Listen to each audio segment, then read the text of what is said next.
दोस्तों, चिंता और चिता में कुछ ज्यादा नहीं, बस एक बिंदु की फर्क है। जिसने जन्म लिया है उसकी मृत्यु निश्चित है, चाहे जो भी है। इसलिए अपने खूबसूरती, धन दौलत पर कभी घमंड नहीं करना चाहिए। ये सब मोह माया है।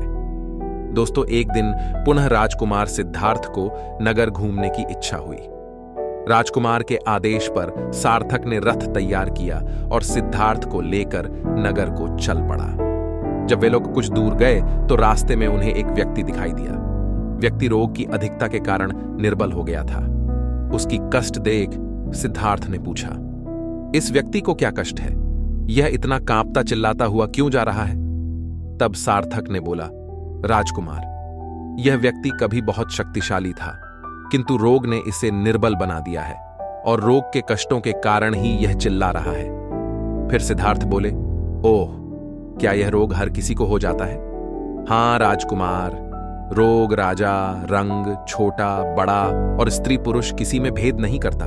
यह किसी को भी अपनी चपेट में ले लेता है।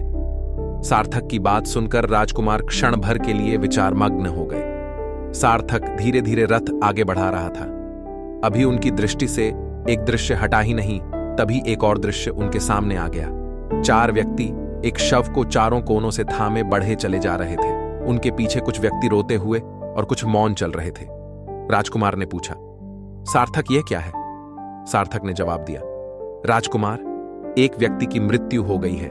ये लोग मृत व्यक्ति का अंतिम संस्कार करने ले जा रहे हैं। जो व्यक्ति उसके पीछे रोते हुए चल रहे हैं वे मरने वाले के परिजन हैं। फिर सिद्धार्थ ने पूछा, इस व्यक्ति की मृत्यु क्यों हो गई? सार्थक बोला, राजकुमार, मृत्यु तो अटल सत्य है। यह तो संसार के सभी प्राणियों को आनी है। सार्थक की ये बातें सुनकर सिद्धार्थ बोले, तब क्या मैं, यशोधरा, महाराज आदि सभी मृत्यु को प्राप्त होंगे? फिर सार्थक बोला, अवश्य राजकुमार, कुछ समय पहले या बाद में सभी प्राणियों की मृत्यु होनी निश्चित है।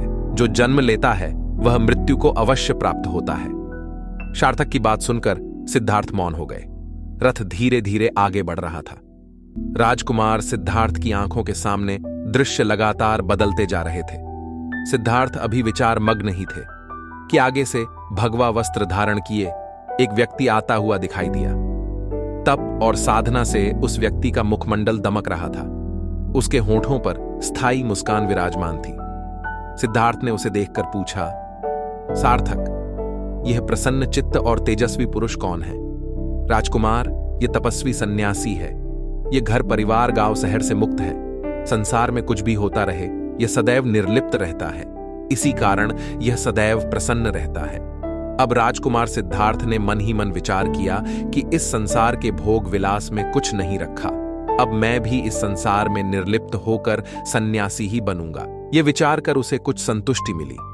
उसके बाद सिद्धार्थ पत्नी, बच्चे, महल सब कुछ छोड़ के बुद्ध बन गए। बुद्ध को बहुत ज्ञान प्राप्त करने के बाद पता चला कि जिसकी जन्म हुआ है उसकी मृत्यु जरूर होगी। मृत्यु ही अटल है। दोस्तों, मरना तो सबको है, लेकिन कुछ लोग पैसे के पीछे भागते तो कुछ लोग इज्जत के पीछे। लेकिन हमें ये बात कभी नहीं भूलना चाहिए कि हमें यहां से कुछ लेकर नहीं जाना है। हमने जो कुछ भी कमाया है वे सब यहीं छोड़ के चले जाना है। तो दोस्तों, कैसी लगी आपको ये कहानी हमें कमेंट में जरूर बताना।